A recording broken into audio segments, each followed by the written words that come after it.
രണ്ട് പുസ്തകങ്ങളായി അറിയുന്നത്. അപ്പോൾ അതിൻ്റെ ഡിസൈൻ ചെയ്തു, അതിൻ്റെ DTP ചെയ്തിട്ടുണ്ടായിരുന്നു. അപ്പോൾ സ്കാൻ ചെയ്തത് സലീം സാറാണ് അത് ഇനീഷ്യൽ എഫേർട്ട് എടുത്തത്. അപ്പം അതിന് പ്രധാന കാരണം ഹാസ്യം മരിക്കുന്നില്ല എന്ന് തന്നെയാണ്. ഒരുപക്ഷെ ഹാസ്യം സമയത്തിന് അതീതമല്ലാതിരിക്കാം. ഒരു 70-ൽ പറഞ്ഞ ഹാസ്യങ്ങൾ ചിലപ്പോൾ ഈ സമയത്ത് ഹാസ്യമല്ലാതാവാം. പക്ഷെ നമ്മൾ ആ കാലത്തേക്ക് തിരിച്ചുകൊണ്ടിരിക്കുന്നു ആ ഹാസ്യം മനസ്സിലാവണമെങ്കിൽ. അല്ലെങ്കിൽ 80-കളിലെ ഹാസ്യങ്ങൾ ഇപ്പോഴത്തെ 80-കളിൽ ഇറങ്ങിയ സിനിമകൾ തന്നെ എല്ലാ സിനിമകളുകാരും പറയുന്നുണ്ട് പറഞ്ഞാണ്. ചില സമയത്ത് ഇപ്പോഴും ആ ഹാസ്യം അല്ലാതാന്ന് തോന്നുന്നത്. പക്ഷെ നമ്മൾ ആ കാലത്തേക്ക് തിരിച്ചുകൊണ്ടിരിക്കുന്നു. ആ കാലത്ത് അങ്ങനെ ആയിരുന്നു, ആ കാലത്ത് മൊബൈൽ ഉണ്ടായിരുന്നില്ല, ആ സമയത്ത് ബസ്സുകൾ കുറവായിരുന്നു എന്നുള്ള ചിന്തകളോട് നമ്മളിൽ വരേണ്ടിയിരിക്കുന്നു. കുറച്ച് ദിവസം മുമ്പ് എൻ്റെ ഒരു കായാവും എഴുതുമ്പാലയും എന്ന നോവൽ വായിച്ച സമയത്ത് ഒരാൾ പറഞ്ഞു, ഇത് ഇപ്പോഴത്തെ ജനറേഷനായിട്ട് കണക്ട് ആവുന്നില്ലല്ലോ. ഞാൻ പറഞ്ഞു, ആ സമയത്തേക്ക് ആ കാലത്തേക്ക് നിങ്ങൾ തിരിച്ചുകൊണ്ടിരിക്കുന്നു, എന്നാലും നിങ്ങൾക്ക് അത് കണക്ട് ആവുള്ളൂ. ഞാനൊരു MBA മാർക്കറ്റിംഗ് ആയതുകൊണ്ടാണ് എൻ്റെ ബുക്ക് ഇടയ്ക്കിടയ്ക്ക് പറയുന്നത്. പണ്ട് പറഞ്ഞില്ലേ, സീസറിനെ കുറിച്ച് പറയുന്ന സമയത്ത് യൂട്യൂബ് ബ്രൂട്ടസ് നല്ലവനാണെന്ന് പറഞ്ഞ പോലെ ഞാൻ ഇടയ്ക്കിടയ്ക്ക് എൻ്റെ പുസ്തകങ്ങൾ പറയും കേട്ടോ. അതെൻ്റെ ശീലമാണ്, ഞാനാണല്ലോ അതിൻ്റെ പബ്ലിഷിങ് ചെയ്തത്. അപ്പം ഈ ഹാസ്യങ്ങൾ കാലങ്ങൾക്ക് അതീതമല്ല, അതുപോലെ തന്നെയാണ് കഥകളും കാലങ്ങൾക്ക് അതീതമല്ല. കൃഷ്ണ സാറിൻ്റെ കഥകളും കാലങ്ങൾക്ക് അതീതമല്ല. ചില സമയത്ത് നമ്മൾ ആ കാലത്തേക്ക് തിരിച്ചു പോകേണ്ടിയിരിക്കുന്നു എന്നാണ് നമ്മൾ കരുതാൻ. എന്നാലും നമ്മൾക്ക് കഥകൾ ആസ്വദിക്കാൻ പറ്റുള്ളൂ. ഇപ്പം പറഞ്ഞ പോലീസുകാരൻ്റെ രമേശ് ചേച്ചി പറഞ്ഞ പോലീസുകാരൻ്റെ കഥകൾ ഒരുപക്ഷെ ഇപ്പോഴത്തെ കുട്ടികൾക്ക് ഇഷ്ടപ്പെടാതിരിക്കാം. നമ്മൾ അത് മനസ്സിലാക്കണമെങ്കിൽ അത് ആ സമയത്ത് നല്ല കഥകളായിരുന്നു. ഇപ്പോൾ ഹർഷൻ സാറ് എയർ ഇന്ത്യയിലത്തെ പല തമാശ കഥകളും പറയാറുണ്ട്. അപ്പൊ അതൊരു പക്ഷേ ഇപ്പോഴും പലയിടത്തും പറഞ്ഞായിരിക്കും, പല സിനിമകൾ വന്നതായിരിക്കും. പക്ഷേ ആ കാലത്ത് അത് നല്ല തമാശകൾ തന്നെ ആയിരുന്നു എന്ന് വേണം നമ്മൾ മനസ്സിലാക്കാൻ. നമ്മൾ കാലത്തിന് അനുസരിച്ച് പോകുന്ന സമയത്ത് ആ കാലം മറക്കരുത്. ഇപ്പോഴും വേണ്ടാത്ത പല കാര്യങ്ങളും നമ്മൾ പഴയ കാലത്ത് ഇന്ന് നടന്നിട്ടുണ്ട്, അതങ്ങനെ ഉണ്ടായിട്ടുണ്ട് നമ്മൾ ഓർക്കുമായിരിക്കും, മോശപ്പെട്ട കാര്യങ്ങൾ. അതുമാത്രമല്ല, ആ കാലത്തേക്ക് തിരിച്ചുപോയി അതിൻ്റെ തമാശകൾ നമ്മൾ ഓർക്കേണ്ടിയിരിക്കുന്നു. ഈ ഒരു പുസ്തകമാക്കാൻ വേണ്ടിയിട്ട് നമ്മൾ ശ്രമിച്ചത്, ഞാനും സലീം സാറും ഇതിൽ ശ്രമിച്ചത്, കുറേ മണിക്കൂറുകൾ ഇതിൽ ചെലവഴിച്ചതിൻ്റെ ഫലമാണ് ഈ പുസ്തകം ഹാസ്യവർഷം എന്നുള്ളത്. അപ്പോൾ ഇത് എല്ലാവരും വായിച്ചു തന്നെ മനസ്സിലാക്കേണ്ടിയിരിക്കുന്നു.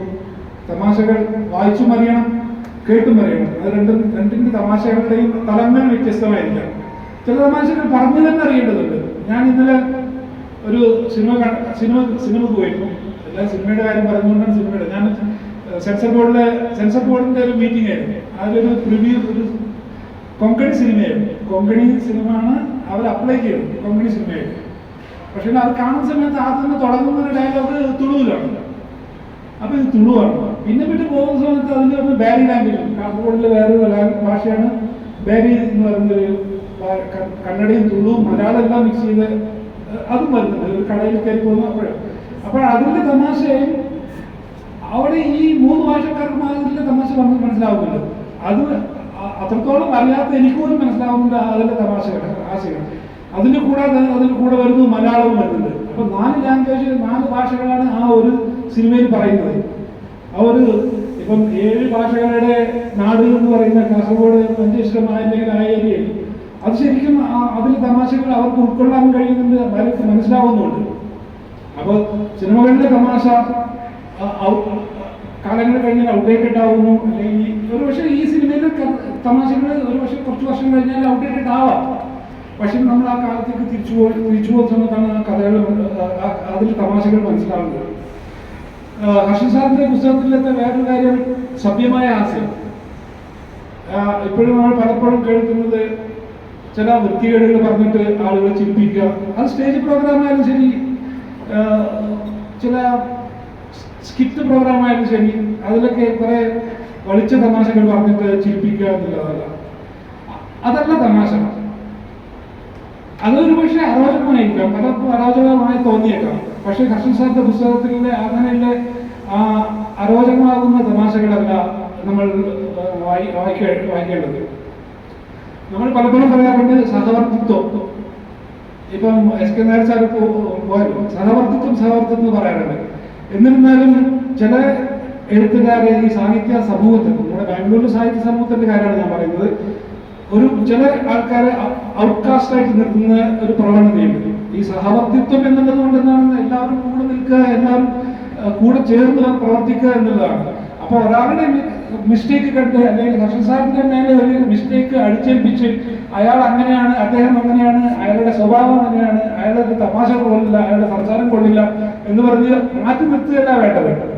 നമ്മൾക്ക് കൊള്ളാവുന്ന രീതിയിൽ ഓരോരാളെയും കൂടെ നിർത്തുക എന്നുള്ളതായിരിക്കണം നമ്മൾ ചെയ്യേണ്ടത്. അതാണ് സാഹിത്യത്തിന്റെ കൂട്ടായ്മ എന്നുള്ളത് നമ്മൾ ചെയ്യേണ്ടത്, അല്ലാതെ ഒരാളെ മാറ്റി നിർത്തുക എന്നതല്ല.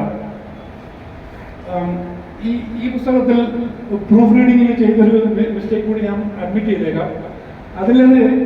അതിൽ ആക്ച്വലി വേറൊരു പബ്ലിഷറെ കൊണ്ടാണ് ചെയ്യാൻ ഉദ്ദേശിച്ചിരുന്നത്. പിന്നീട് അത് വേണ്ട ഹർഷൻ സാർ തന്നെ പബ്ലിഷ് ചെയ്യാവുന്ന രീതിയിലാണ് ആ പുസ്തകം വന്നത്.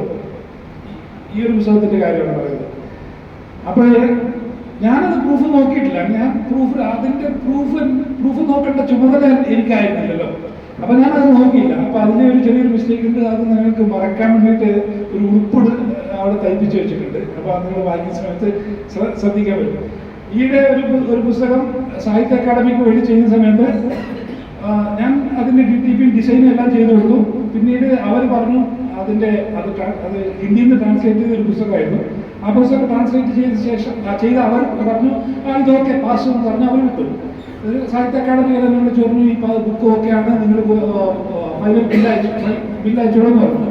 പക്ഷെ ഞാൻ പറഞ്ഞു അത് പറ്റില്ല, ഈ പുസ്തകം പ്രൂഫ് റീഡിങ് ചെയ്തേ പറ്റുള്ളൂ.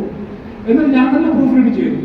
അതിൽ ഓരോരോ പേജിലും ഓരോ മിസ്റ്റേക്ക് ഉണ്ടായിരുന്നു. 300 പേജിൽ 300 മിസ്റ്റേക്ക് എന്ന് കാൽക്കുലേഷൻ ചെയ്തോളൂ. ആ പ്രൂഫ് റീഡിങ് ചെയ്യുന്ന സമയത്ത് നമ്മൾ ശ്രദ്ധിക്കേണ്ടത് കാര്യം തന്നെയാണ് ഇപ്പോൾ പറഞ്ഞത്. ഇപ്പം ഞാൻ രാവിലെ ഇപ്പോഴും ഇവിടെ വന്ന സമയത്ത് പുസ്തകങ്ങളുടെ ഞാൻ സലീം സാർ പറയുന്നു, പുസ്തകങ്ങളുടെ പോയി. ഞാൻ പറഞ്ഞത് ഒരു പക്ഷേ കേരള സർക്കാർ കൊണ്ടുപോയിരിക്കും പോയത് കാര്യം. അപ്പോൾ പ്രൂഫ് റീഡിങ് ചെയ്യുന്നതിന്റെ മിസ്റ്റേക്ക് നമ്മൾക്ക് ആർക്കും ബ്ലെയിം ചെയ്യാൻ പറ്റില്ല. അപ്പൊ ഈ ഇതിൽ ആ മിസ്റ്റേക്ക് ഞാൻ തന്നെ ഏറ്റെടുക്കാൻ തോന്നുന്നു, വേറെ ആരും ഏറ്റെടുക്കാനില്ലല്ലോ ഇപ്പോഴും. പിന്നെ കൃതികൾ, വേറൊരു പ്രധാനപ്പെട്ട കാര്യം, കൃതികളുടെ ഒരു സൃഷ്ടി എഴുതുന്ന സമയത്ത് അത് നാലാൾ കാണാൻ വേണ്ടിയിട്ടാണ് എഴുതുന്നത്.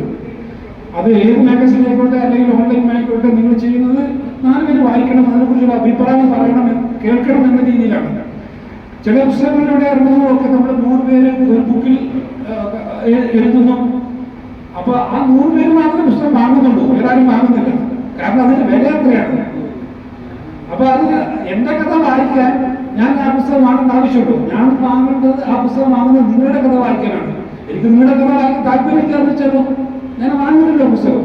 അപ്പൊ 100 പേര് ചേർന്ന് ഒരു പുസ്തകത്തിൽ 100 പേരുടെ കഥകൾ ഒരു ആക്ടോളജി ഇറങ്ങി കഴിഞ്ഞാൽ ആ 100 പേര് മാത്രമേ വായിക്കുന്നുള്ളൂ. അപ്പൊ അതിനേക്കാൾ നല്ലത് ഹർഷൻ സാർ ചെയ്യുന്ന പോലെ ഇങ്ങനെ എല്ലാ കൃതികളും ക്രോഡീകരിച്ച് ഒരു പുസ്തകമാക്കി ഇറക്കുക. അപ്പൊ പഴയ മാഗസിനുകളിലും പല വാരികളിലും വന്ന സൃഷ്ടികൾ ഹർഷൻ സാർ കളക്ഷൻ എടുത്ത് ചെയ്ത് ക്രോഡീകരിച്ച് പുസ്തകമാക്കുന്ന സമയത്ത് അത് കൂടുതൽ ആളുകളിലേക്ക് എത്തുകയാണ് ചെയ്യുന്നത്. ഇതിന്റെ വില 100 രൂപയുള്ളൂ. അപ്പൊ ആൾക്കാർ കൂടുതൽ വാങ്ങുന്നു, അല്ലാതെ 600 രൂപ 700 രൂപ എടുത്ത് വാങ്ങാൻ നിൽക്കില്ല. കഴിഞ്ഞ വർഷം എന്റെ പുസ്തകം റിലീസ് ചെയ്ത സമയത്ത് എന്റെ വിഷമം പറയല്ല, നിങ്ങൾ അറിഞ്ഞിരിക്കേണ്ട കാര്യങ്ങൾ പറയാണ്. നിങ്ങൾ തന്നെ പുസ്തകം പബ്ലിഷ് ചെയ്യേണ്ട അവസ്ഥ വന്നിരിക്കുന്നത് എന്തുകൊണ്ടാണെന്നുള്ളതാണ്. എന്റെ പുസ്തകത്തിന്റെ വില 200 രൂപയായിരുന്നു എന്റെ പുസ്തകത്തിന്റെ വില. അപ്പൊ ഞാൻ ആരോട് ചോദിച്ചു, നിങ്ങളുടെ പുസ്തകം വാങ്ങുന്നു? ഇല്ല, എന്റെ കയ്യിൽ 200 രൂപ ഇല്ല. വേണ്ട, എനിക്ക് 200 രൂപ വേണ്ട, ഞാൻ അതിന് ഫ്രീ പുസ്തകം കൊടുത്തു.